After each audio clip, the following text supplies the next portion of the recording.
ranking every title fight in the year of 2025. What's up, guys? Bailey here today in this video. Well, that's exactly what we're going to be doing as 2025 is coming to a close. We've seen some great title fights. We've seen some good title fights. And we've seen ones where the fight really didn't even happen. So yeah, without further ado, I'm just going to go right into my list. Now, obviously, this is my personal opinion. Let me know in the comments down below what you guys think. And make sure to subscribe for more content. Let's go. All right, so starting off in dead last, we got Tom Aspinall versus Ciryl Gane. This one's really obvious, but also really, really disappointing because we finally had two of the best heavyweights in the world moving around in the ring, hitting each other, right? Tom Aspinall nose was leaking up a little bit, right? Ciryl Gane was looking pretty good. Even though I do believe Tom Aspinall still would have won, it was shaping up to be a great fight. It brought attention to not even a dying division, but just a completely dead division at that.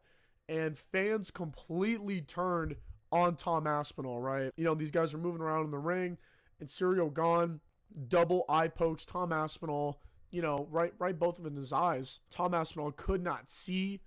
Dana White fucking turned on him saying, you know, how he backed out of the fight, and, you know, the fans are turning on him saying he faked it.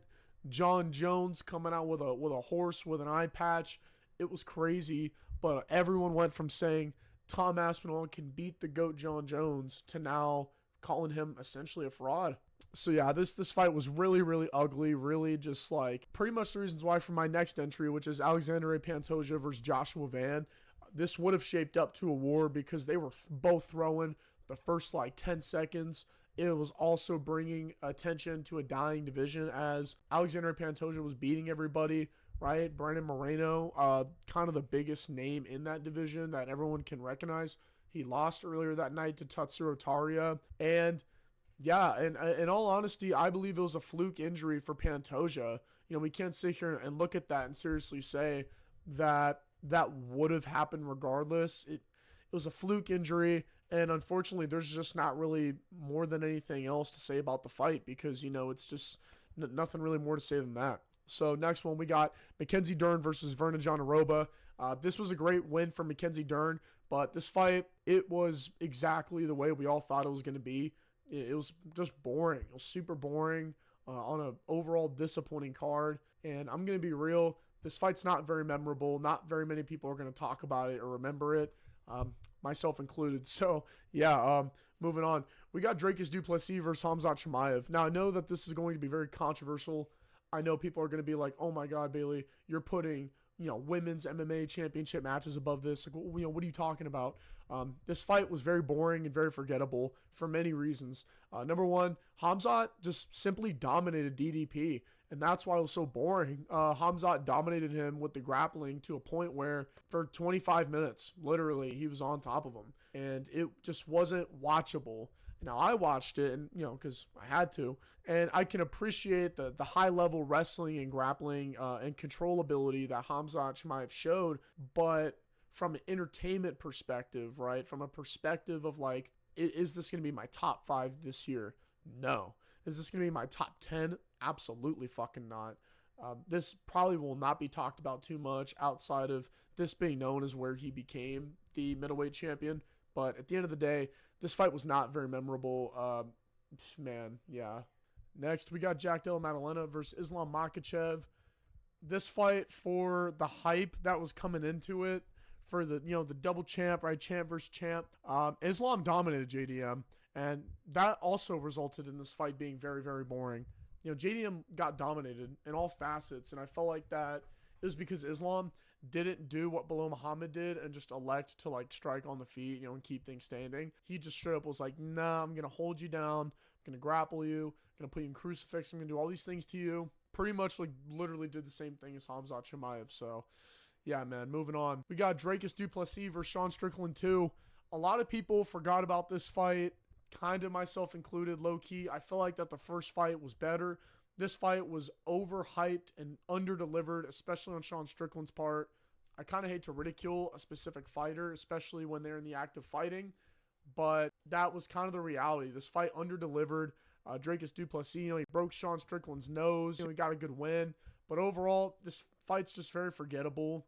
And I feel like that's what a good part of the title fights this year kind of suffer from. So next, we got Valentina Shevchenko versus Manon Fiorot for number 14th.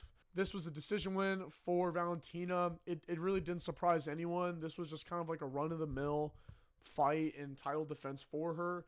And it just wasn't memorable due to that skill gap, just due to the skill gap of you're literally facing one of the GOATs, one of the greatest of all time, and it's hard to make up for that. And that was what Manon Fiorot saw. So next, we got Valentina Shevchenko versus Zhang Weili. Shevchenko just showed that she's just way too big for Zhang Weili. And it was an all right fight. It was all right. It wasn't, oh my God, like cinema, greatest thing ever. But at the same time, it wasn't as boring as like, Hamzat and DDP or something like that. So it was a great win for Valentina, as it was technically like a champ versus champ kind of matchup. So overall, I mean, you can't really argue with just the overall view of just, like this fight's there. It's a good win. We'll look back at it in a couple of years and, bring it up and be like, well, hey, right, Valentina Shevchenko beat Zhang Weili. But as far as what happened in the fight exactly, I'm not sure if people are going to remember that too much. Next, we got Zhang Weili and Tatiana Suarez. Zhang Weili dominated Suarez from the top. And I just feel like what happened with Shevchenko and Manon Fiorot was with Suarez and Zhang here. I just feel like that, Zhang Weili at this point is one of the, I think, approaching like, GOAT status. And I know she just lost against Shevchenko. I understand that. But Shevchenko is also a GOAT in her own right. So I feel like Zhang Weili is going to drop back down to strawweight and kind of get her title back. And this fight kind of showed that in terms of just dominating Tatiana Suarez from the top, kind of willingly do whatever she wanted on the feet, took it to whatever direction she wanted. And I don't know why she was an underdog going into this fight. That was pretty fucking crazy if you ask me. But outside of those things, the fight in itself wasn't that memorable, but that is due to when you compare it to other fights. So now we got Juliana Pena versus Kayla Harrison. This was in the card for Sean O'Malley Merab 2. Kayla Harrison really kind of dominated Pena, I mean, on the feet, not really anything too memorable there. But then once it, got to the ground, Kayla Harrison submitted her. I don't know why I had Pena winning this fight, to be honest with you. Like, looking back at it, I really don't know why I had her winning. I just don't. This fight, it was good in terms of pivoting into a new era and Kayla Harrison becoming champion, which is now kind of ushering in this fight for Harrison versus Nunes. So that's the good that came out of it. All right, so next we got Merab Dvalishvili versus Corey Sandhagen. This was his third defense in the year for Merab. He almost KO'd Corey in round 2, which was absolutely crazy. I remember thinking he was legitimately going to knock him out, and it showed Merab's improvements. It showed that Merab was getting better on the feet, showed that he was also getting better in the grappling, and he just completely dominated Sandhagen, and I think it was a standard, I don't want to say run-of-the-mill, because it was an entertaining fight, it was a good fight, but was kind of a standard run-of-the-mill title defense for Merab until he ran into someone like Umar Piotr Yan again. So that's the only reason why it's here at number 11. But now, going into top 10 territory, we got Alex Pereira versus Magomed Ankalaev. This fight, it was a good competitive fight, but the second fight is what really blew this thing out the water, and it really kind of reinforces that this fight, in all kind of sense, doesn't count, because Alex not being 100%, after the fight, he comes out and he's like, hey, I wasn't 100%, XYZ, everyone's going, oh, Alex is making excuses, and then he goes out there, and he absolutely destroys Magomed Ankalaev in the second fight, which we will talk about later. Overall, this fight was good because it showed that even when Alex wasn't 100%, he still defended every takedown. He actually took him down, and it was, it's really just due to the second fight where we look back at this fight and just kind of go, we don't talk about it too much. So coming in at number 9, we got Merab Dvalishvili versus Sean O'Malley 2. I honestly wish that this fight was more competitive, but I do feel like that this fight was better than Corey Sandhagen just because Merab finished him. He submitted Sean O'Malley. This actually kind of, officially put a stamp on the end of the era for humbling O'Malley. And yeah, man, I mean, like, this fight really kind of changed the landscape of the bantamweight division, as it really kind of declared, as long as Merab's champ, O'Malley's not touching the belt. And when you got a deal like that, it's, now you really got, your number one guy not able to touch the belt. So now you got to look at guys like Umar or Petr Yan, or right after Corey Sandhagen. And yeah, so that fight, it just really flipped a lot of things around for the division. It was a pretty pivotal moment. And coming in number 8, we got Alexandre Pantoja versus Kai Kara-France. People are going to be like, oh my God, you're putting this in your top 10? Yes, I am. Because, Pantoja dominated Kai Kara-France. He used a very, it reminded me of like an old vintage Jose Aldo, style performance. He was coming in with these aggressive, fast combination, fast leg kicks, went down, took him down, took his back, and submitted him. It was a clean mixing of Pantoja's style. In my opinion, it showed why, of this generation, he is the flyweight GOAT. Now, obviously, if you're talking more like older generations or my generation, that'd be DJ. Pantoja showed that he's levels above the competition. Pantoja showed dude, this is what I do. And Kai Kara-France got dominated. And yeah, man, at the end of the day, not too much to say outside of that. It was a good fight. It was a good fight. So coming in next, we got Islam Makhachev versus Renato Moicano. Man, this fight was a late notice, as it was supposed to be Islam Makhachev versus Arman Tsarukyan. But this fight was good for it being like a late notice fight. It was pretty quick. Renato Moicano, I remember watching this fight, and he, gave Islam the knockdown, right? Or it was like a slip or something more like. I just remember the audience going crazy, and we all just me and my buddies were on the couch like, whoa, like what the fuck? What did we just see? And then Islam's like, all right, Ben, he locks in, and he submits Renato Moicano, I believe it was with a Darce. It was an awesome fight. But the co-main event was better. All right, next fight, man. I don't care what anyone says. This is a title fight in my book. And this was actually cinema. We got, Jesus, man, my slides were tripping. We got Max Holloway versus Dustin Poirier 3. This was a great BMF title fight. Both knocked each other down, right? Holloway first knocking down Dustin, and then Dustin getting it back on Max. It was overall a really, really good fight. Sad to see that Dustin, lost on his last fight, and he's retired now, because I do think that there are good fights for him. But I can understand, if you're not going to fight for the title anymore, then he fought at the highest level with never winning a belt. With that being said, this fight was awesome. I was a grown man crying watching Dustin Poirier retire, because I love him. I've been watching him, for years. Yeah, man, this was overall just, it was a great, great fight. I'm actually really excited to see Max versus Oliveira. Speaking of Oliveira, we got Charles Oliveira versus Ilia Topuria. This was a chaotic one-rounder. Ilia KO'd Charles out cold. Knocked him out cold. And I called it, like I said, but it was still tragic, man. But the reason why this is number 6 was because this, Ilia became double champ. And this was a good fight. This was a great fight.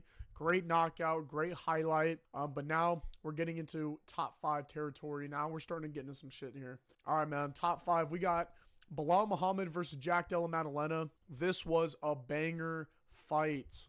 This fight fractured the MMA timeline as we know it, because, well, if Jack Della Maddalena were to lose this fight, Islam Makhachev would have stayed down in lightweight and he would have fought Ilia Topuria. But that didn't happen. Jack Della Maddalena won because, well, my personal opinion, I feel like Bilal Muhammad, credit to him, he kept it on the feet and he kept it standing much longer than he needed to. There was many times where he could have taken it to the ground. He could have but no, he kept things on the feet. He kept it going.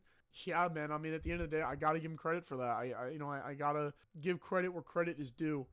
This was a fire fight. This was a 25-minute war. Both guys looked like they went through a fucking car wreck, and it was a great win for Jack Della Maddalena. For number 4, we got Alexander Volkanovski versus Diego Lopez. This fight was also a banger fucking fight. Volkanovski tuning up Lopez pretty early on, but then Lopez dropped him in the second round. The heart, the grit, the determination from Lopez. He showed that he's as game can get. And this was a great comeback win for Volkanovski, as Volkanovski was coming off of, a losing skid of getting knocked out. It was just a really big fight, and it also cemented that Diego Lopez will be a future champion. I don't know how the second fight's going to go, but I do know this. I do know that the first fight was an absolute banger. So yeah, for number 3, we got Merab Dvalishvili versus Petr Yan. This was the most recent title fight that happened last one of the year, and this was a banger fucking fight. Petr Yan downloaded all the data that he needed to get, and this fight definitely needs a trilogy. As Merab, even though he was getting tuned up and he was getting caught, it wasn't a one-sided beating. It was a very even, very good, very competitive fight until the very end. And Petr Yan showed that he is on another level, equal level to Merab. I don't think he's the GOAT by any stretch of the imagination. I still think Merab is the GOAT, but unless Petr Yan can accomplish a feat that he has, like defending the title as many times as he did and beating the guys, in better fashion, like finishing them, I think Merab is still the GOAT. But regardless of that, this was such a great fight, great showing between the two. And yeah, coming in at number 2, we got Magomed Ankalaev versus Alex Pereira 2. Obviously, this was going to be up there. This was the most satisfying win of the year, in my opinion. I'm so glad I was wrong. Alex Pereira literally went in there, walked Magomed down, and he knocked him out. He dropped him with a hit and then just elbows down on his body, and he got him out of there, and it was crazy. And then he came out, started dancing with the Brazilian commentators, and listen, Shama, okay? And then for the number 1 spot, for what I believe is the best title fight of this year, Merab Dvalishvili versus Umar Nurmagomedov. This, in my opinion, is top 5 bantamweight fights of all time. This was one of the highest level bantamweight fights of all time. This stole the show completely. No one remembers that, UFC 311 for Islam versus Ronald Moicano. They remember Merab Dvalishvili and Umar Nurmagomedov, the crowd just losing their shit whenever they're like taking each other down, or like when Merab was taunting to the crowd. I mean, the audience was screaming and roaring. I mean, they were actively like popping for wrestling, which is crazy because that's something here in the States, here in America, that typically is like really disliked. But in this fight, the audience was going crazy. This was, if you have not watched this fight, I'm going to be honest, you are completely missing out. You really need to go watch this fight, as I think this fight, it defines both guys in the best way. All right, guys, that's me ranking every single title fight for this year of 2025. Leave down in the comments below what you guys enjoyed watching the most in all these title fights. And yeah, make sure to subscribe. Thank you so much for watching. I'll see you guys in the next video whenever I make one. Peace out.